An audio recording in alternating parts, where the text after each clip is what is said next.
베드로전서 2장 13절 말씀입니다.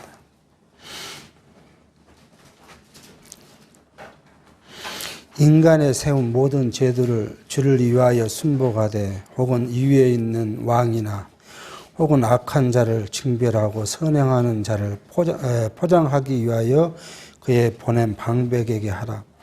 그 선행으로 어리석은 사람들의 무식한 말을 막으시는 것이라. 자유하나 그 자유로 악을 가려운 데 쓰지 말고 오직 하나님의 종과 같이 하라. 무사람을 공경하며 형제를 사랑하며 하나님을 두려워하며 왕을 공경하라. 네, 우리는 지금 베드로 전서를 살핍니다. 세상에 많은 신학 학문이 있지만 보편적인 그 신학들은 성경의 체계성을 확보하지 못하고 다 단편적인 말씀을 가지고 해석하고 있는 걸 볼 수가 있습니다. 물론 우리 성경 신학의 체계성을 확보하고 이야기하고 있지만 우리는 여기에 약간 오류가 있다고 봐질 수가 있습니다. 그래서 이제 한번 잠깐 앞에 보면요. 하나님께서는 인류를 창조하시고 아담에게 언약하신 하나님의 나라. 이게 이제 신령한 나라죠. 신령한 하나님의 나라에 대해서 어떻게 했죠? 그리스도께서 오셔서 성취하셨다. 그렇게 우리는 지금 성경신학적 체계를 그렇게 말합니다. 근데 일반적으로 이 나라를 이제 구속사 신학에서는 천국이라고, 우리도 천국이라고 말하죠. 그런데 이 천국에 대한 개념이 막연해요. 그래서 정말 천국이 있는 것인지, 언제 우리에게 천국이 도래할 것인지에 대한 이해가 부족한 부분이 기존 신학에서는 있습니다. 그래서 천국을 소망한다 하는 이야기는 막연한 것을 갖고 있고, 막연하다 보니까 뭘 해요? 육체적인 형통을 하나의 천국으로 미화시키는 그런 일도 많이 생기고 있죠. 우리는 이미 이 천국이 이게 가장 큰죠. 신령한 하나님의 나라. 근데 이 신령한 하나님의 나라가 오셔서 예수께서 오셔서 성취하실 것인데 그 예수께서 오신다는 것은 이 구약을 통해서 뭐예요? 메시아를 언약하셨죠. 이 언약대로 그리스도가 오셨다. 메시아 그리스도, 이게 이제 히라브로 하면 그리스도 오셨다. 그것을 누가요? 예수께서 스스로 자기가 언약대로 오셨다는 것을 우리에게 증거해 줬다. 그래서 이걸 뭐예요? 그리스도의 성취라고 좀 우리는 이야기합니다.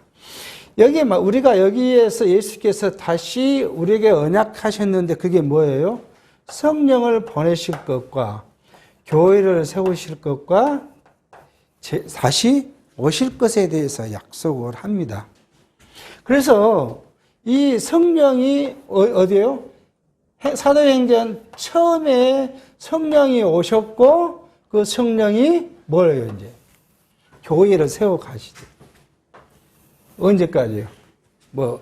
언제는 이게 이제 마지막 그리스도에 오실 때까지 하실 거예요. 그래서 우리는 이 신약 성경을 뭐라고 처음에 복음이란 것, 복음으로 양육하는 것을 우리가 살폈고요. 이게 복음의 양육이 되면 그 다음 뭐예요? 교회란 거, 교회 진리로 무장케 한다는 걸 우리가 이렇게 이야기를 했어요. 내용은 교회란 것을 통해서 무장시킨다. 그리고 우리는 지금 마지막에 뭐예요? 이제 무장됐으니까 투쟁한다고 이렇게 이야기를 하고 있어요. 여기 제가 말씀드리는 건 뭐냐면 우리가 이 평면적인 것으로 도표를 만들어서 설명하기 때문에 교회가 성령이 오셨고 교회가 세워졌고 우리가 양육을 받으면 그 다음에 무장이 되고, 무장이 되면 투쟁한다고 이렇게 생각해 볼 수 있지만, 실제는 이렇게 그런 구조로 우리에게 와 닿지는 않는다는 거예요. 사회적으로 보면, 이게 교회적으로 봤을 때 양육과 무장과 투쟁이 동시에 생겨요. 초대교회에 있었어요. 완전히 복음이 다 끝나기 전에도 명지주의가 있고 거짓 선생들이 나왔고 그들과 계속 싸웠어야 돼요. 이거 바울이 계속 가는 곳마다 뭐예요? 영지주의나 거짓 선생들이라 하다 보다 어디요? 여기 제일 먼저 했던 히브리서를 통해서 제일 먼저 했던 유대주의와 싸움도 바울 시대부터 있었어요. 유대주의, 율법주의들과 싸움이 있었고, 그 다음에 이제 세속주의와의 싸움도 계속 있었어요. 이게 바울이 하는 말이, 야고보 선생이 하는 말이 뭐예요? 세속이 뭐냐? 이게 바로 인간적, 육체적 가치로 판단하고 행동하는 거고, 목표를 인간의 가치로 보는 것이 세속이라고 이야기를 해요. 그러니까 이게 순차적으로 발생된 것이 아니라 뭐예요? 모든 사람에게 동시다발적으로 오는 거예요. 어떤 사람은, 우리가 교회로 보면 어떤 성도는 지금 한참 양육을 받고 그 복음 때문에 기뻐하고 있는 사람이 있는가 하면 어떤 데서는 뭐예요? 계속 빚을 어떤 분은 싸우고 있고 어떤 분은 자기 내면의 육체적인 것과 더불어 싸우고 있는 성도가 있고 다 그렇게 일어나고 있다는 거예요. 우리 교회는 지금 어디에 있다? 그것이 아니라 우리 교회가 항상 이 안에 계속 이루어가고 있다는 걸 우리가 생각을 해야 합니다. 그러므로 우리가 어떤 부분이 중요하냐 그러면 성도가 신앙생활 하는 데 있어서 내가 지금 어느 단계가 아니라 내가 어느 단계에 있으니까 나는 저선 나하고 관계가 아직 없어. 그거 아니라 모든 것이 나와 관계되어 있고 또는 우리가 좀 극단적으로 표현한다면 믿음의 선배들이 가는 그 길을 보면서 나도 또 저건 비질라 저렇게 싸우는 거구나. 저분은 세속과 더불어 싸우고 있는 선배를, 믿음의 형제를 보면서 나 또한 내가 세속과 어떻게 싸워야겠구나 하는 마음을 갖고 생각을 갖고 지혜를 갖는 것이 바로 교회 생활이죠. 우리 이 성경신학을 갖고 있는 우리 교회가 잘못 오해하면 나는 아직 여기에 있어. 그러니까 그것은 나하고 상관없어. 그렇게 이해하고 말할 수가 있다는 거예요. 근데 그게 대표적인 말이 하나님 하게 하시니까 그 말이에요. 나는 아직 여기 있어. 근데 이런 부분은 아직 나를 여기 싸우게 하지 않고 이 부분에 지금 나를 양육하고 있으니까 여기 저건 나하고 관계없어. 하는 생각을 갖게 하는데 이게 가장 큰 오류라는 것을 우리가 생각해 보면서 이 말씀을 살펴가야 합니다. 근데 세속주의와 싸웠지 않습니까? 세속주의와 싸웠는데 그 다음에 온 것이 지금 뭐냐면 베드로 전서를 통해서 거룩한 생활을 하라. 생활을 촉구하는 것을 지금 오늘 살펴갑니다. 이 거룩한 생활 중에서 우리가 이미 지난번에 살폈던 것이 있어요. 그 살폈던 내용이 뭐냐 그러면 그 거룩한 생활의 요건에 대해서 거룩한 생활이라는 것이 뭐냐? 근데 이 거룩한 생활의 요건이라고 이야기하지만 여건보다는 우리가 학문적으로 보면 기초죠, 기초. 이 기초를 살폈습니다. 이 기초를 세 가지 단락으로 우리가 살폈었는데 첫 번째는 뭐냐 그러면 찬성하고 기뻐하는 것이 우리는 우리 삶이 찬성하고 기뻐할 수 있는 삶이 육체는 별로 많지 않아요. 육체의 형통이 얼마나 몇 번이나 우리 안에 있겠습니까? 항상 공고지요. 공고가 많고 다툼이 많고 시기하는 마음도 많고 뭐 이런 것이 많겠죠. 근데 거룩한 생활은 기뻐하고 찬송하는 삶이 거룩한 생활이다. 그렇게 이제 첫 번째 단락에 살폈고요. 이러한 삶 또 다음에 진리가 우리를 거듭나게 했다. 그렇게 이야기해요. 우리가 하나님 앞에 거듭난 것은 우리 것이 아니라 그리스도께서 오셔서 거듭나게 하셨다. 그리고 우리를 뭘로 세웠다고요? 이렇게 기뻐 찬송하고 진리로 거듭나게 했는데 그런 우리를 뭘로 세웠냐 그러면 하나님의 신령한 나라로 세워간다. 그러니까 우리가 지금 하나님의 신령한 나라로 세워져 간다는 거예요. 그러니까 하나님의 신령한 나라는 어디 우리가 보이지 않는 어느 곳에 있는 것이 아니라 현재 우리의 육체적 삶이, 우리의 육체적 안에서 살아가는 영적 삶이 바로 신령한 나라를 세워가는 것이고, 그것들이 합쳐서 나중에 어디요? 우리의 육체를 벗은 순간 아담에게 약속했던 영원한 나라, 신령한 영원한 나라가 우리의 것이라는 것을 지금 말씀하고 있어요. 이 신령한 나라를 만드는 방법이 뭐냐면 바로 그리스도예요. 여기요. 신령한 나라의 방법은 뭐냐 그러면 그리스도께서 오셔서 죄 아래에 있는 우리를 구속시키시고 그 구속으로 말미암아 뭐예요? 우리를 하나님의 나라 백성으로 삼았다. 근데 그 삼은 것은 그냥 된 것이 아니라 그 그리스도의 구속을 통해서 삼았다는 그걸 성령이 우리를 보증해 주고 있고 성령이 우리를 어디까지요? 그 저 나라에까지 갈 때까지 육체를 벗을 때까지 우리를 인도하고 교육하고 양육하고 무장하고 투쟁케 가신다는 것을 지금 성경은 종합적으로, 그러니까 우리는 평면으로 보지만 실제 이거 뭐예요? 입체적으로 우리에게 나타난다는 거예요. 내가 오늘 교회에 나왔지만 처음 나온 사람도 있고 오래 신앙생활하는 사람이 있지만 처음 나온 그 사람도 처음 그 순간 교회로 세워져 신령한 나라로 세워지는 순간부터 뭐예요? 우리는 양육받고 무장도 하고 또 누가 우리에게 적그리스도 우리에게 거짓 선생이 우리에게 왔을 때 그 싸움도 해야 되고 하는 것이 입체적으로 발생하고 있다는 것을 우리가 먼저 이해해 볼 필요가 있습니다. 그리고 이제 이 요건을 갖춘 다음에 오늘 살필 것이 뭐냐 그러면 실제예요. 그러니까 거룩한 생활의 실제가 뭐냐 하는 것을 지금 오늘 살필 것입니다. 근데 이 거룩한 그 실제는 첫 번째는 사회생활을 이야기해요. 사회생활. 실제의 첫 번째는 우리가 사회생활을 어떻게 할 것인가 성도는 하는 겁니다. 그래서 성도의 첫 번째는 오늘 읽은 대로 인간 제도에 순복해라는 거예요. 인간 제도에 순복해라. 무엇을 위해서 순복해라?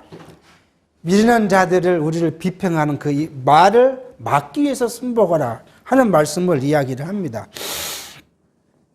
근데 이 인간 제도에 순복하라는 말씀을 갖고 우리가 저는 굉장히 많은 고민을 했어요. 어떻게 이걸 설명하고 해석해야 할 것인가 하는 부분이에요. 좀 극단적으로 이야기하면 어떤 분은 그런 이야기를 해요.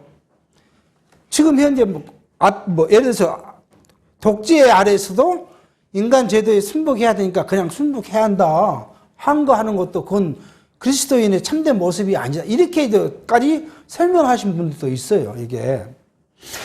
그럼 우리 어디까지는 순복해야 되고 어디까지는 우리가 순복치 않고 예를 들어서 한 거 해야 되는가? 이런 선을 긋는다는 게 굉장히 어려움이 많았다는 걸 솔직히 말씀을 드립니다. 근데 여기에 우리가 과거를 쭉 돌아가 보면 최초의 성경이 최초부터 모든 것에 순복했던 역사는 그렇게 많지가 않아요. 극히 말한다면 모세 같은 경우는 뭐예요? 바로에게 지금 가서 싸운 거 아니에요. 자기 백성을 데리고 나가겠다고. 근데 제가 이런 생각을 했어요. 바로가 예굽의 제도에 한 거에 싸운 것이 아니라 바로는 뭐예요? 자기 백성만 데리고 하나님의 약속한 땅으로 가겠다. 라고 지금 요청을 한 거죠. 그래서 우리는 이제 이런 생각을 한 겁니다. 인간의 제도. 개인에게 순복하라는 것이 아니라 하나님이 허락한 세상에 있는 제도에 대해서 순복하라 하는, 그렇게 이제 우리가 짧게 해석하는 것이 좋겠다는 생각을 해요. 그래서 민주주의 사회 안에서 민주주의 운동 그런 것을 한 것이 아니라 우리는 만약에 독재자 뭐 이렇게 말하면 안 돼. 독재자가 있었다 그러면 그 독재자의 순복하라 그런 얘기가 아니라 하나님이 내리신 세상에 대한 제도에 대해서 순복하는데 그 이유는 뭐냐 그러면 어리석은 사람들의 무식한 말을 막기 위해서 하라고 지금 이야기합니다. 그러니까 인간이 세운 모든 제도는 그 제도에 대한 순복은 주를 위한 거지. 주를 위해 순복하다. 근데 그 순복할 때 올 수 있는 건 뭐예요? 고난이 올 수가 있어요. 당연히 뭐 고난이 올 수 있겠죠. 근데 이 고난도 역시 주를 위해서 하는 것이기 때문에 그걸 대해서도 이야기를 합니다. 그러니까 뭐라고 이야기해요? 너희가 뭘 하느냐 하면 악행한 자를 징벌하고 선행한 자를 포장하기 위하여 그의 보낸 방백에게 하라 그렇게 이야기하죠. 이게 악행한 자를 처단하는 것이죠. 징계해버리는 그런 선한 뭔가에 대해서 너희가 순복하라. 그래서 하나님께서 세상에 내리신 제도에 대한 것을 이야기할 것이고요. 너희는 뭐냐 그러면 자유한 사람이지만은 그 자유로 악을 가리우는 데 쓰지 말라. 그렇게 이야기를 합니다. 그러니까 우리는 뭐를 다 할 수 있는 자유자예요. 우리를 뭘 막을 수 있는 것은 없습니다. 우리 양심에 의해대로 할 수 있는 자유잖아. 그 자유를 뭐요? 악을 가리우는 데는 쓰지 말라 하는 것을 이제 기초로 지금 우리 하고 있다. 그러므로 우리는 뭐요? 너희는 하나님의 종과 같이 하라. 그렇게 결론을 내립니다. 두 번째는 이제 주인에게 순복하라 그래요. 주인에게 순복. 이걸 이제 이야기하니까 또 어떤 분들도 이런 말도 해요. 노사 관계에서 왜 데모를 하냐고 그렇게 말하는 사람도 있어요. 뭐 우리 노예에서 그렇게 강론할 때 그렇게 하신 분도 있어요. 주는 대로 받지 뭐 더 받으려고 그렇게 노사 관계에서 막 데모하고 싸우냐 그런 이야기 합니다. 18절에 그렇게 하죠. 사환들아 범사에 들어함으로 주인에게 순복하되 선하고 관용하는 자들에게만 아니라 또한 까다로운 자에게도 그리하라 그렇게 말을 합니다. 그래서 뭐 극단적 표현을 노사관계를 이야기를 합니다. 근데 여기 사환은 뭐예요? 사환은 주인에게 애속된 사람이죠. 가속, 하인, 종, 주인에게 종속된 자를 여기는 하인이라 합니다. 뭐 저 해석이 잘못됐을까 하는 고민을 하면서도 생각한 걸 뭐냐면 현재 노사관계는 사랑에 종속된 관계가 아니고 뭐예요? 노동을 파는 계약관계이죠. 계약관계. 그러니까 이제 종속관계냐 계약관계냐 그것은 뭐 어떤 것이 옳냐 틀리냐는 그런 걸 논쟁하는 것이 아니라 우리는 우리 상사에 대해서 우리가 부당한 거에 대해서는 부당한 걸 따를 수는 없죠. 그게 악이니까. 만약에 이렇게 말한다면 부당한 것도 따라야 되죠. 그러니까 우리는 종속된 주인의 종속된 자가 아니기 때문에 내가 선한 것에 대해서 우리가 잘 따라가야 되고 부당한 불법을 우리에게 요구할 때는 그 불법을 거부할 수 있는 것도 믿음의 형제들에게 필요한 거라고 봐집니다. 다들 우리가 남자들 직장 생활을 해보지만 직장 생활하는 가운데 생각해보면 부당한 걸 요구할 때 많거든요. 예를 들어서 지금 뭐 S그룹에 비자금이 120몇억 갖고 재판을 받는다 그런 이야기 하지 않습니까? 비자금 자체가 뭐죠? 불법이잖아요. 그걸 그 안에 회계를 하고 이리 처리하는 사람들 중에서도 그리스도인도 많이 있었을 거 아니에요. 근데 그걸 해달라고 했을 때 그 불법을 못하겠다고 이야기하면 고난이 오겠죠. 뭐 전투를 보내거나 뭐 하거나 그렇게 하겠죠, 그게. 그런 걸 안 당하려면 뭐 해야 돼요? 요구들을 해줘야겠죠. 뒤에 가겠지만 그렇게 해서 편안하면서 욕을 먹는 것은 그건 옳지 않다. 내가 고난을 받아서 욕을 먹는 것이 값진 것이고 참된 것이지 그렇게 육체의 것들을 다 하고 나서 그 잘못한 것 때문에 받는 고난이 내게 바른 것이 아니다. 그런 이야기를 합니다. 그러므로 우리가 주인에게 순복하는 문제는 뭐냐 그러면 정상적인 합법적인 상황에서 우리에게 요청한 것을 그거에 대해서는 순복해야겠지만 불법을 갖고 우리에게 요구했을 때 그걸 순응하는 것은 그건 우리로 봐서는 뭐예요? 이거죠, 이거. 내 육체의 소욕에 맞기 때문에 한 거죠. 저도 과거 직장생활 생각해보면 참 그런 고민을 많이 했던 경험들이 있어요. 그러니까 우리가 성경은 그런 말을 좀 하고 있는 거예요. 그래서 애매히 고난을 받아도 하나님을 생각함으로 슬픔을 참으며 이는 아름답다. 애매한 것은 뭐예요? 잘못이 없는데 받은 고난이 우리에게는 값진 것이지, 잘못을 해놓고 그 이야기를 하요. 죄가 20째 죄가 있어 매를 맞고 참으면 무슨 칭찬을 있으리요. 오직 선을 행함으로 고난을 받고 참으면 이는 하나님 앞에 아름다우니라. 이를 위하여 너가 부르심을 입었으니 그리스도를 너희를 위하여 고난을 받으사 너희에게 본을 끼쳐 그 자취를 따라오게 하려 하셨느니라. 그렇게 말합니다. 그러니까 죄가 있어 고난받는 것은 그건 자랑거리가 아닌데, 선한 것, 참된 것, 바른 것을 하다가 받은 고난, 그 애매한 고난은 애매한 고난이죠. 바른 것은 당연한 것인데도 불구하고 그걸 했는데 고난이 온다는 건 뭐예요? 그게 애매한 고난은 그게 아름답다. 그리스도도 바로 그걸 위해서 받고, 그리스도께 죄 없으시지만 죄인을 위해서 애매한 고난을 받은 것이 아름다운 것처럼 너희도 그렇게 그것이 아름답다. 그렇게 말씀하고 있는 걸 볼 수 있어요. 이게 주인에게 순복하는 것의 첫 번째 뭐예요? 이게 불의가 아니라, 불의는 당연히 우리가 거부해야겠죠. 불의가 아닌 것에 대해서 우리는 해야 한다 하는 것을 지금 성경을 이야기합니다. 그러니까 22절, 25절에 고난을 참은 영혼의 목자와 같이 감독이 된 주인에게 순복하라는 것은, 그게 이제 그때 당시에는 이런 것이 있었죠. 우리가 이제 이 주인에게서 생각해 보면, 당시에는 우리 같으면 사장은 크리스찬이고, 종은 크리스찬이 아닐 수도 있고요. 사장이 크리스찬이 아닌데 종은 크리스찬일 수 있어. 이런 관계가 있었겠죠. 그러니까 종이 사장의 크리스찬이 아닌 불의한 자의 그 불의한 것을 거부했을 때 받은 애매한 고난은 아름답다. 그렇게 지금 성경은 이야기를 한 거예요. 당연히 우리 같으면 최종 결정자인 사장이 크리스찬이면 크리스찬답게 행동해야겠죠, 그게. 그런데 뭐세요? 육체에 딱 갇혀있는 사람은 사실 더 하더라고요. 제가 경험해 보니까 아무리 크리스찬이고 그 이야기는 교회 가서 하는 이야기고, 회사 안에서는 크리스찬이라고 말을 하면서 그냥 일반인보다 더 못한 일이 더 심하더라고요.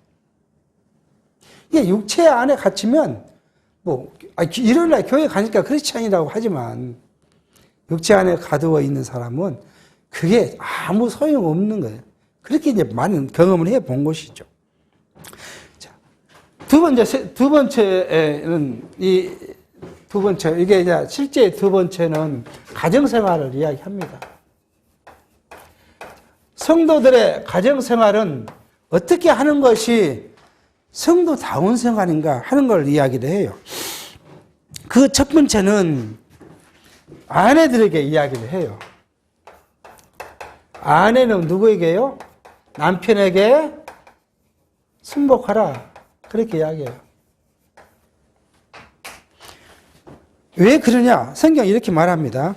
아내된 자들아, 이와 같이 자기 남편에게 순복하라. 이는 혹 도를 순종치 않는 자라도 말로 말미암지 않고 그 아내의 행위로 말미암아 구원을 얻게 하려 함이니 너희의 두려워하며 정결한 행위를 범이라. 아내가 남편에게 순복해야 될 이유를 딱 그렇게 말씀하시죠. 이 말은 뭐냐면, 말씀에 순종치 않는 자, 이게 이제 더 좀 확대 해석한다면, 크리스찬이 아닌, 이게 비진리 안에 있는 남편이 크리스찬인 아내가 살았을 때, 누구예요? 아내의 행위 때문에 남편이 복음을 받아들여서 구원을 얻을 수 있기 때문에 너는 남편에게 순복하라. 그렇게 말씀하고 있습니다. 이제 우리가 그 앞으로 가면 바울이 디모데 전후서를 통해서 결혼관을 이야기할 때 그런 이야기 하지요. 믿는 사람과 믿는 사람끼리 결혼해서 살면 좋은데 믿는 여자와 믿지 않는 남자가 결혼을 했다. 그러면 믿지 않는 남자가 너에게 이혼을 요구하면 내가 신앙을 지키게, 신앙 때문이겠죠. 이게 이제 비신앙이 아니라 신앙 때문에 너 그리스도, 신앙을 갖고 살아나면 나하고 이혼하자. 그러면 이혼을 하고 신앙을 내가 붙잡고 사는 것이 더 좋다. 그런데 남편이 이혼하기를 거부한다면 너가 그와 더불어 살되 동일한 이야기를 하죠. 그래서 아내의 행위를 보고 남편이 구원을 받을까 한다. 그러므로 순복하라 하는 것을 지금 앞에서도 그 말씀을 우리가 갖고 볼 수가 있는 거죠. 순복의 이유는 그냥 육체를 위해 순복한 것이 아니라 뭐 때문에요? 그리스도를 위하여 순복하라. 그렇게 지금 말씀합니다. 그 다음 두 번째, 가정생활의 두 번째는 외모로 단장하지 마라. 그렇게 이야기합니다. 외모. 자, 이 외모는 또 앞으로 나가면 뭐예요? 여기잖아요. 세속에서. 세속에 뭐가 있다가요? 내 교회에 어떤 사람은 외모로 단장했는데 비단 옷을 입고 금가락지로 끼고 왔으면 너희가 뭐라고? 상석에 앉히고 헐벗고 낡은 옷을 입은 가난한 사람이면 다 저 밑에 앉든지 말든 네 알아서 하라. 그렇게 외모로 판단하지 마라. 하나님은 외모로 판단한 것이 아니라 그 중심으로 판단한다 라고 야고보서에서는 이야기를 하죠. 이걸 가지고 오면 뭐예요? 우리 성도는 뭐예요? 내 육체의 외모로 뭘 남에게 보여주는 것이 아니라 내 속에 중생한 내 영이 작동을 하면 뭐예요? 내 말이라든지 내 행동이라든지 이런 것들이 뭐예요? 크리스찬다운 그런 삶을 살아가는 것으로 단장하는 이야기지, 금가락지 옷을 통해서 내가 남에게 보여주려고 하지 말라. 그 이야기를 합니다. 한번 보겠습니다. 3장 3절. 너희 단장은 머리를 꾸미고 금을 차고 아름다운 옷을 입은 외모로 하지 말고 오직 마음에 숨은 사람을 온유하고 안정한 심령에 썩지 아니할 것으로 하라. 이는 하나님 앞에 값진 것이니라. 전에 하나님께 소망을 두었던 거울간 부녀들도 이와 같이 자기 남편에게 순복함으로 자기를 단정하였나니 사라가 아브라함을 주라 칭하여 복종한 것 같이 너희가 선을 행하고 아무 두려운 일에도 놀라지 아니함으로 그의 딸이 되었느니라. 그렇게 말합니다. 아브라함과 사라 사이에 사라가 아브라함을 어떻게 했던 것처럼 우리의 중심으로 그걸 가지고 단장하라고 지금 이야기합니다. 이렇게 이야기하면 이제 영적 신장자들은 왜 아내만 이야기하냐고 이야기했지, 여자만 이야기하느냐. 실제로는 남편들을 이야기합니다. 남편은 어떻게 해야 될 건가 하는 것을 7절에 말씀하는데 한번 보겠습니다. 남편된 자들아 이와 같이 지식을 따라 내 아내와 동거하고 저는 더 연약한 그릇이요 또 생명의 은혜로 유업을 함께 받은 자로 알아 귀히 여기라. 그렇게 얘기합니다. 이는 너희 기도가 막히지 아니하게 하려 함이니라. 그러니까 지식에 따라 그 뭐예요? 하나님을 아는 지식에 따라서 그 이야기예요. 세상 지식을 갖고 세상 것 때문에 아내를 사랑하거나 유하거나 하는 것이 아니라 하나님을 아는 지식을 따라서 너희 아내와 동거, 아내를 버리지 말라는 이야기야. 동거하고 그 여자는 뭐예요? 남자보다는 더 무슨 연약한 그릇이므로, 연약한 것은 남자가 뭐예요? 강한 자가 뭐였어요? 보호해야겠죠. 그걸 이야기를 하면 보호하고, 또 그 연약한 그릇인 아내는 뭐예요? 하나님의 생명의 유업, 하나님의 나라를 같이 유업으로 받은 자다. 그 이야기를 합니다. 그러므로 자기 아내를 뭘로 하라고? 귀히 여기라고 이야기하죠. 다른 데서는요, 다른 데서는 아내는 남편을 순복하고, 남편은 뭐라고요? 아내를 사랑하라고 이야기를 하죠. 내 몸과 같이 사랑하라. 그런 이야기를 하죠. 그러니까 그게 동등한 거예요, 그게. 아내가 남편에게 순복한 것이나, 남편이 아내를 사랑하고 귀히 여기는 것이나 차이가 없어요. 거의 우리가 한다면 똑같은 관계를 가지고 서로 유의할 것을 이야기를 하고 있습니다.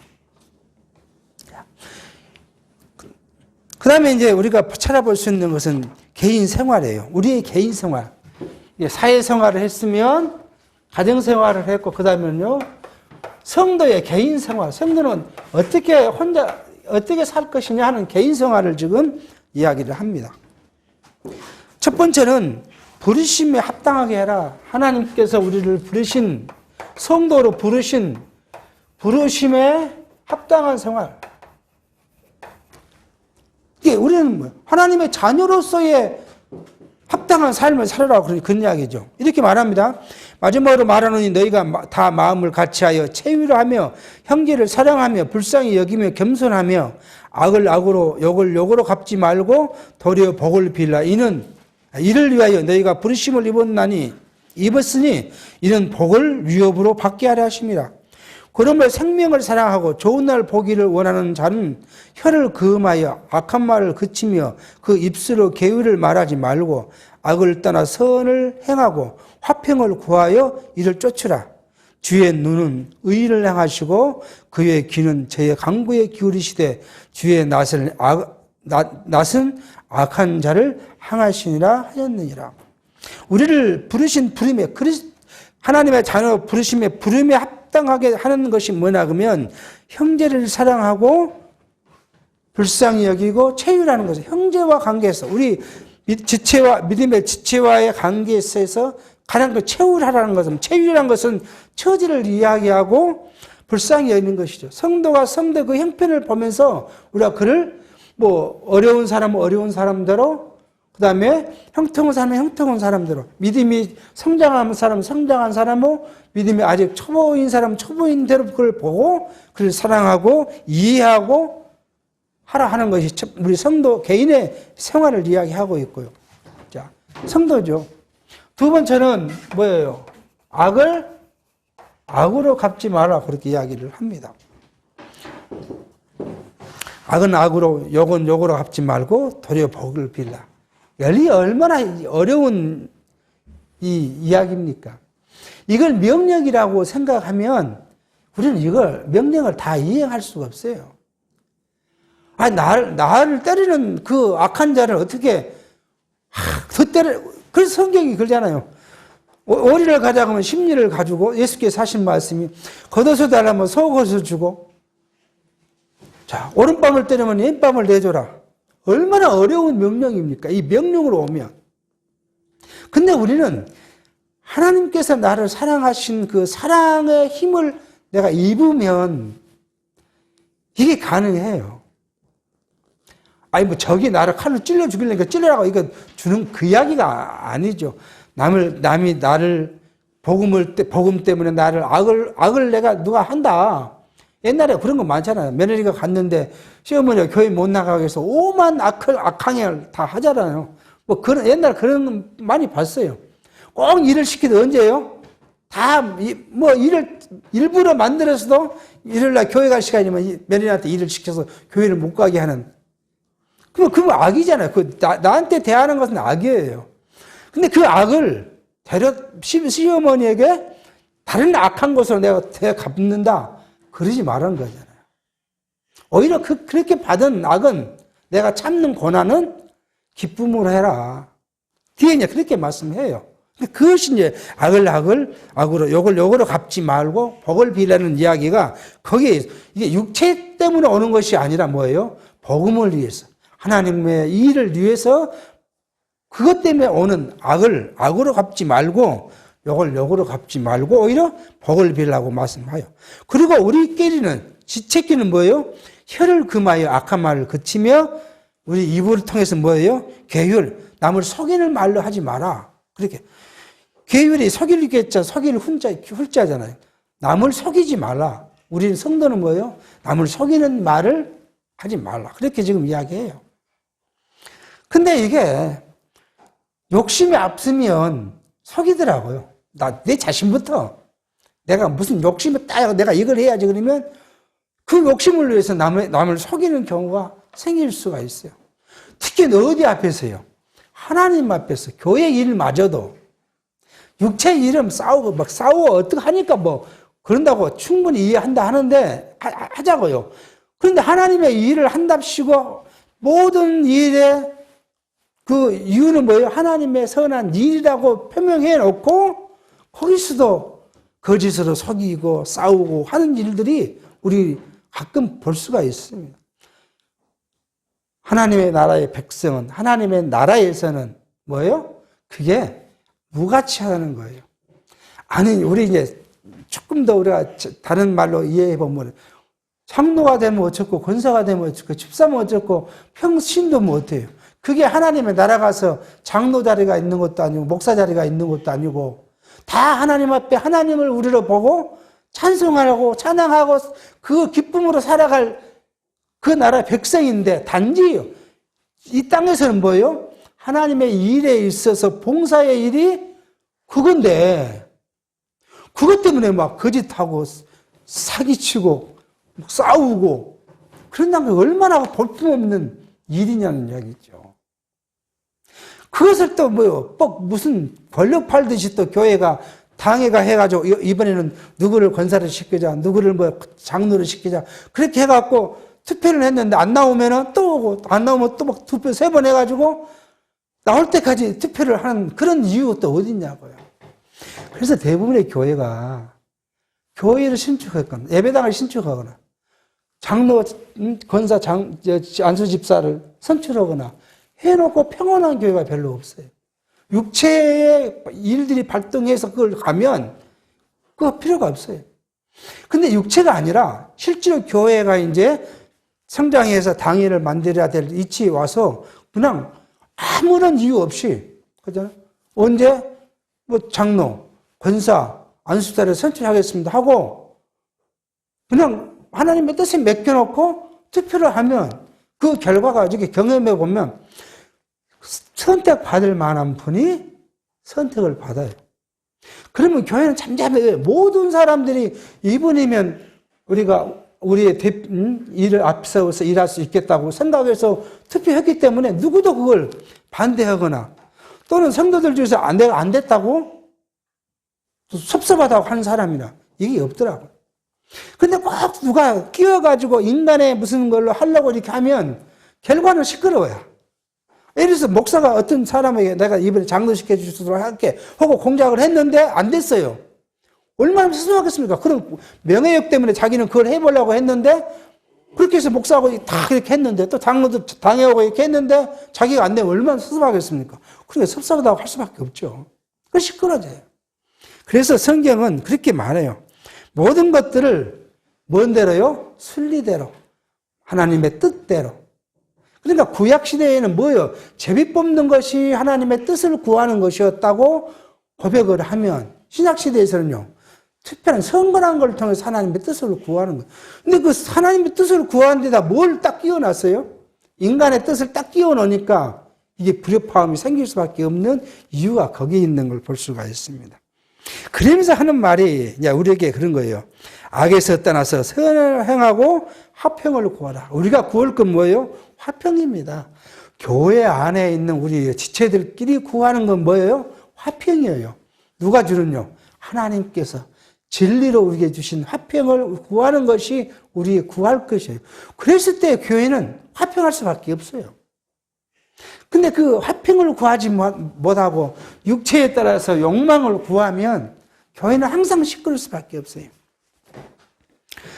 최근에 제가 이제 그런 집에서도 한 이야기지만 제 옛날 저 모교회가 또 시끄럽다고 그런 이야기를 해요. 그래서 왜 시끄럽까 생각을 해보는데 제가 거기에 30대까지 있을 때에도 수없는 바람이 잠잠할 데가 없었어요. 항상 시끄러웠어요. 근데 지금 제가 나와서 20년, 30년이 됐는데도 지금도 바람이 불어가지고 어떤 사람 때문에 그 교회가 시끄럽고 노예가 시끄럽고 순천 노예가 시끄럽고 한다는 이야기를 들었어요. 그러니까 그 어떤 사람이란 건 뭐냐 그러면 육체의 욕망이 가득한 사람이에요. 정치를 하겠다고 시 이후로 막 판치고 돌아다니는 사람이에요. 그런 사람이 교회 주동자가 딱 돼가지고 앞에 서니까 계속 인간 정치하듯이 교회 정치를 그렇게 하니까 시끄러워요. 또 교회만 정치를 그렇게 하면 끝나는데 노예 가서도 또 그런 장로가 됐으니까 이제 노예 정치를 그렇게 할 거 아니에요. 그러니까 시끄럽습니다. 우리에게는 뭐예요? 화평을 구하는 것이 지체가 해야 될 것이라고 이야기를 합니다. 그 다음에 우리는 또 뭐예요? 고난받는 일. 고난. 그래서 이게 우리가 성도의 이 신앙생활은 고난받는 일을 즐거워하고 기뻐해야 돼. 그것이 우리에게는 가장 중요한 부분을 이야기합니다. 14절. 그러나 너희를 의를 위하여 고난을 받으면 복이 있는 자니 저희의 두려워함을 두려워 말고 소동치 말고 너희 마음에 그리스도를 주로 삼아 거룩하게 하고 너희 속에 있는 소망에 관한 이유를 묻는 자에게 대답할 것을 항상 예비하되 온유와 두려움을 하고 선한 양심을 가지라. 그렇게 말합니다. 이게 성도가 갖는 것은 하나님 앞에서 뭐예요? 저는 항상 육체는 어떻게 할 수가 없어요. 육체의 삶에서는 육체의 이 세상의 삶이 정말 이게 고달프고 힘들고 싸우고 투쟁하는 수밖에 없는 삶이지만은 어디 앞에서는요? 최소한의 어디 앞에서요? 하나님 앞에서는 선한 양심. 이게 우리가 항상 생각해 볼 부분이라고 생각해요.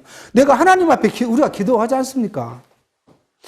하나님은 나를 감찰하셔서 우리 머리털까지도 세우고 계신 하나님께서 나를 다 아시잖아요.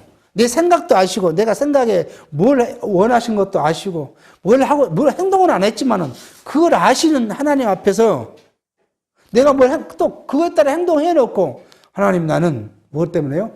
하나님의 선한 일을 했습니다. 그렇게 기도하면 하나님은 얼마나 우습겠습니까? 우리에게 말은 안 하지만은, 얼마나 우습겠습니까? 하나님 앞에 우리가 섰다고 생각하면, 우리는 부끄러울 수밖에 없어요. 두려워할 수밖에 없어요. 하나님, 그의 일을 열심히 하는 그런 이 부르일수록 우리는 그걸 고민을 해야 돼요. 네가 내 욕심 때문에 한 것이냐? 내 명예욕 때문에 한 것이냐? 나를 나타내 보고자 한 것이냐? 하는 일들을 계속 끊임없이 질문을 던져야 해요. 그리고 던져서 만약에 진짜 그 일이 꼭 해야 될 일일지언정 내 생각, 내 욕심, 나를 나타내 보고자 했다면 나는 좀 뒤로 물러서 있어야 될 필요성을 우리가 갖고 있다는 거예요, 교회에서는. 그러니까 참 그 질문이 나에게 질문하지 아니하고 타인에게 한다면 이게 넌센스예요. 자기가 그렇게 생각하면서 남은 질문하면서 당신은 그렇게 하느냐? 하고 그렇게 질문해 본다면 얼마나 하나님 앞에서 부끄러운 질문이 될 수 있어요. 우리가 기도하면서 늘 우리는 뭐예요? 자기에게 질문을 그렇게 던져서 우리가 선한 양심으로 하나님께 나아가는 것이 얼마나 중요한가를 좀 또 이야기합니다. 그리고 마지막에 뭐라고요? 그리스도에게 순복하라. 이건 당연하겠죠. 그리스도에게 순복하는 건 당연합니다. 그런데 그리스도에게 순복하지 않고 뭐예요? 사단에 순복된 일들이 우리 속에서는 또 나타나기도 합니다. 보겠습니다. 그리스도께서도 한 번 죄를 위하여 죽으사 의인으로서 불의한 자를 대신하셨으니 이는 우리를 하나님 앞으로 인도하려 하십니다. 육체로는 죽임을 당하시고 영으로는 살리심을 받았으니 제가 또한 영으로 옥에 있는 영들에게 전파하느니라. 그들은 전에 노아의 날 방주 예비할 동안 하나님이 오래 참고 기다리실 때에 승천치 아니하던 자들이라. 방주에서 물로 말미암아 구원을 얻은 자가 몇 명뿐이니 겨우 8명이라. 물론 예수 그리스도의 부활하심으로 말미암아 이제 너희를 구원하는 편이 곧 세례라. 육체의 더러운 것을 제하여 버림이 아니요 오직 선한 양심이 하나님을 향하여 찾아가는 것이니라.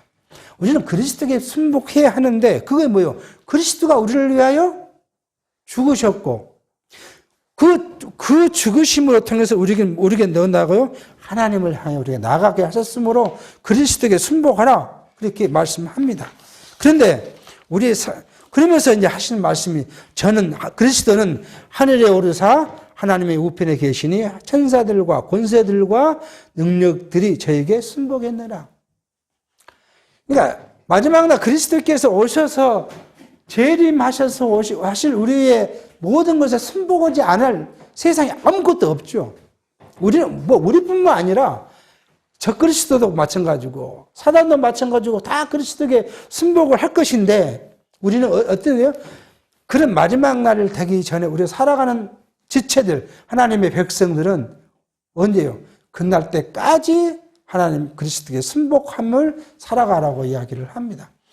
그러니까 우리의 지체끼리는 뭐예요? 하나님의 백성으로서 그리스도 안에서 서로 사랑하고 선한 양심을 갖고 교제하며 그 교제가 뭐예요? 그리스도에게 순복하는 이 일이 그 교제예요.